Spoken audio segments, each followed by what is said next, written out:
Hi, this is some feedback on the percentages cover all work you did on MathsWatch. I'm going to go through question 9, 10, 16, 19 and 20 because they were the ones I noticed that probably needed the most feedback on.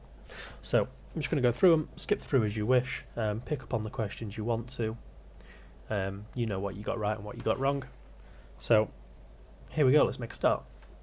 So, a company makes poppy label pins. Each of them cost £1, 10 pence to make. They make 1,000 label pins. So, let's just straight away find the overall cost. So, £1 10p times by 1,000. So I'm going to do 1.1 times by 1,000.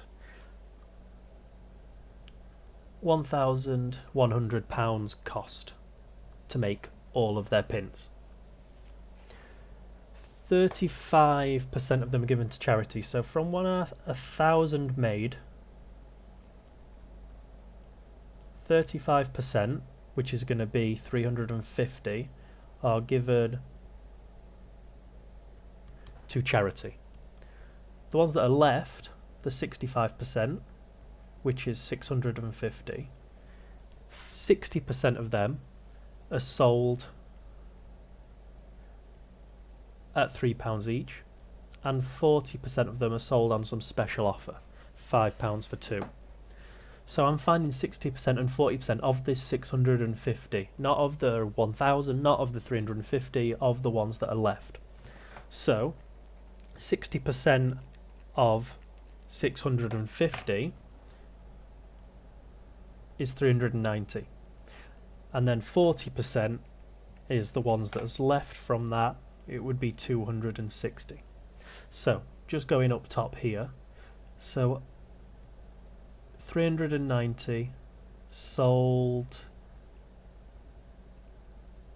at £3 each. That makes a total of £1,170 made from them. 260 are sold at £2 for £5.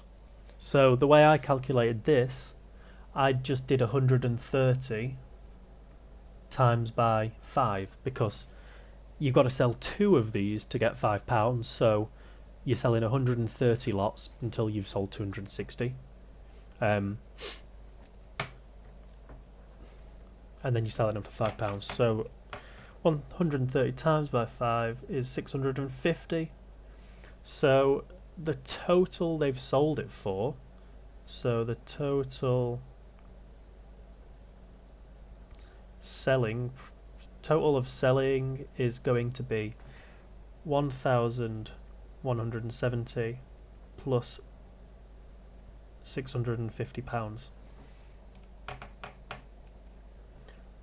So the total money they made from this, well, the money they made from selling it, is 1,820. Assuming every single one is sold, which is what we've assumed here, we want to find the percentage profit. So this isn't their profit. They've got a cost of £1,100. So basically, finding percentage profit, we want to be finding percentage change. And if it's positive, that means it's a profit, and if it's negative, that means it's a loss. So when I do my percentage change, I want to find the change, divide it by the original, and times by 100. So, I mean, if we're sticking to the real terminology on this, instead of saying change, I could say let's find the profit. So let's just do that. So the profit is going to be £720, because I've just done this sum here. I've done the sell-in, take away the cost. I'm going to divide that by the cost.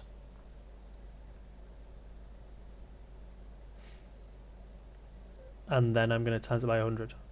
Because we always want to find out what it is of the original, of the cost. That's what's going to tell us how much money we've made. So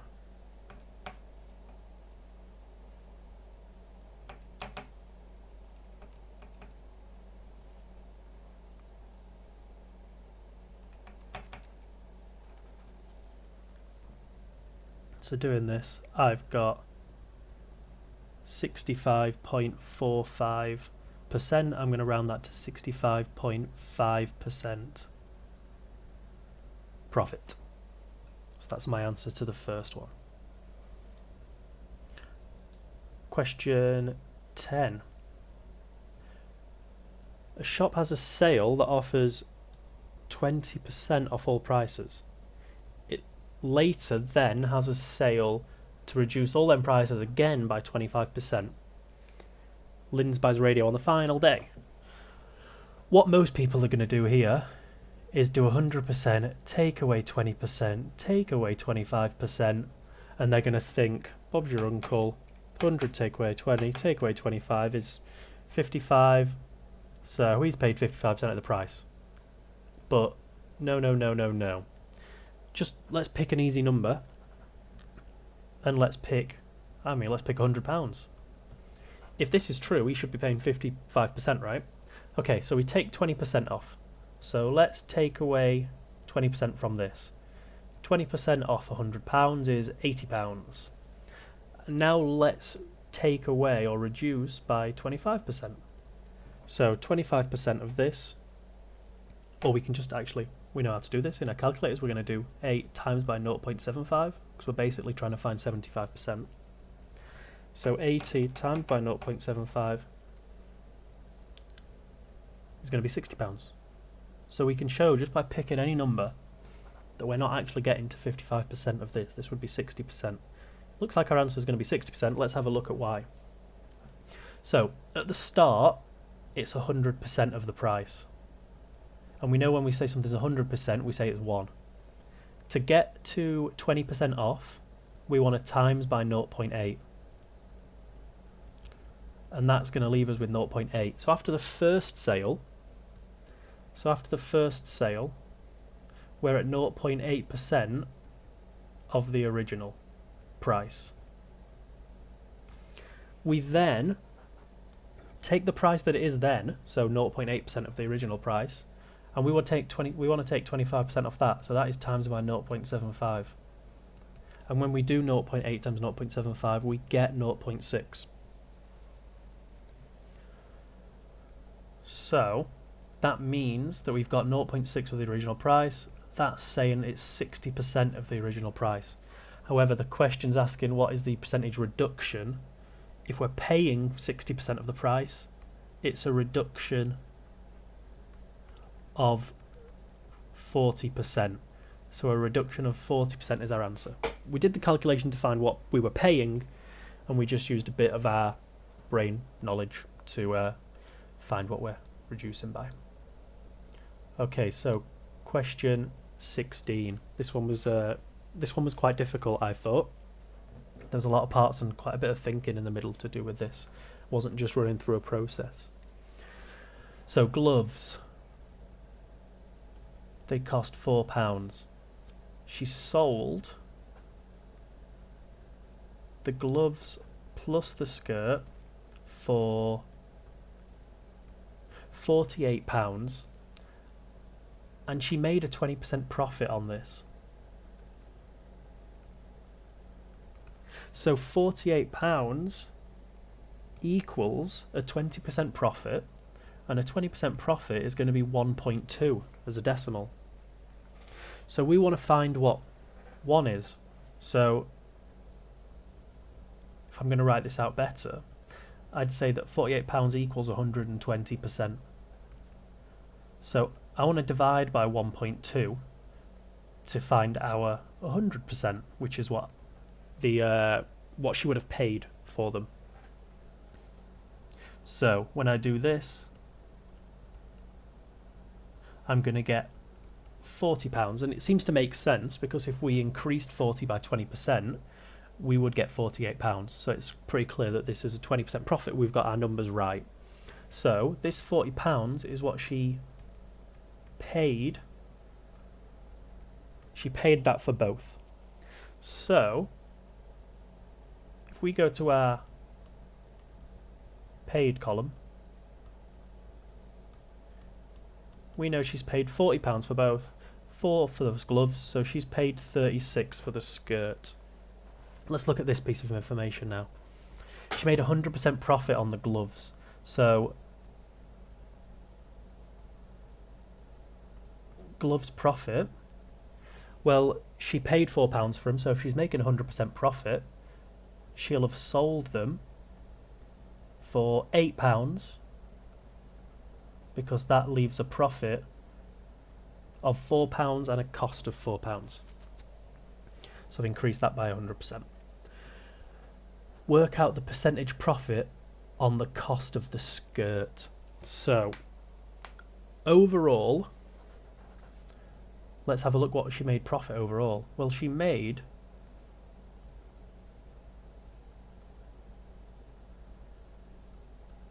overall profit was £8, because that's the difference from here. Profit overall, a 20% profit. Her gloves profit were £4, so that means the profit on her skirt must be £4 too. So she's paid £36 for the skirt. To make £4 profit, she must have sold it for £40. So we want to find the percentage increase of this. So the percentage change of this, we want to do the change over the original, so what she paid for it. So the change is 4, she paid 36, and we're going to times that by 100 to get that as a nice percentage. So 11.1 recurring, but I'm going to write that as 11.1. 11.1% profit on that skirt. Question was a bit all over the place. There wasn't like one direct route to go. It was just finding information as you could. So hopefully you followed along with my bit of madness there. Question 19. Elise is a project manager. In 2016, she earned £2,100 a month. In 2017, she got a 3% pay rise, so that's an increase of 3%. Let's do that by doing this sum here I've written up. So, oops, got them numbers the wrong way around.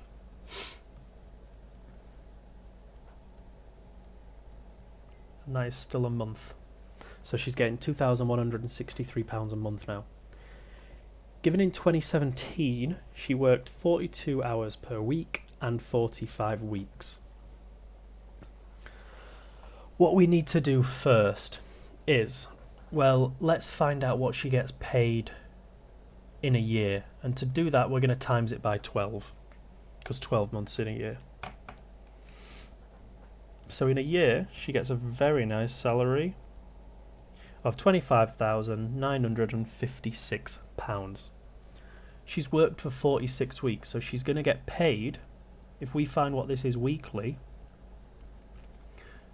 we need to divide by 45. Reason we couldn't have just gone straight from the months to the weeks is because there's not an exact amount of weeks in a month, is there? Sometimes there's always a little bit more than 4. Exactly 4 in a common February, but we can't say that there's an exact amount of weeks in a month. So we've had to go up to a year because we know that that's an exact conversion, weeks to a year, with a 45 that was given to us. So we divide this by 45 to find out what she gets paid a week. That is £576.80. And then when we find out what she gets paid an hour, well, we're told she works 42 hours a week, so we need to divide by 42. So divide by 42, she gets paid £13.73 an hour. Okay, then our final question. This is just more of a thinking question. So X is 5% more than Z, and Y is 5% less than X.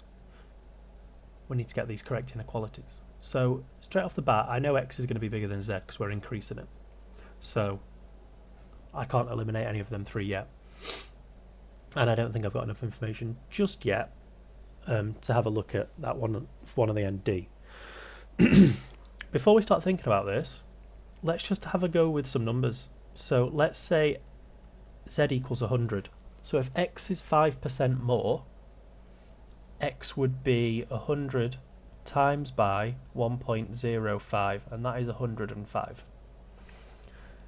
And then if y is 5% less than x, that's going to be 105 times by 0.95.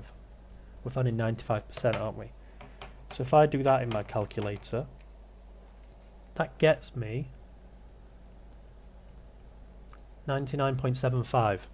I mean, we can try this with loads of numbers and try and convince ourselves this is right, that y would be smaller than x. What some people might think is because you're increasing by 5%, then decreasing by 5%, they balance each other out. However, when we increase this, we're increasing from a smaller number than what we end up on. And then when we decrease it by 5%, because we're finding 5% of a larger number than we found 5% of before, so for this calculation we found 5% of 100. This calculation, we're always going to find 5% of that bigger number, so in this case 105. So when we take that off, we're always going to be taking away a bigger number. So we're adding on a number here, and then we're taking away a bigger number.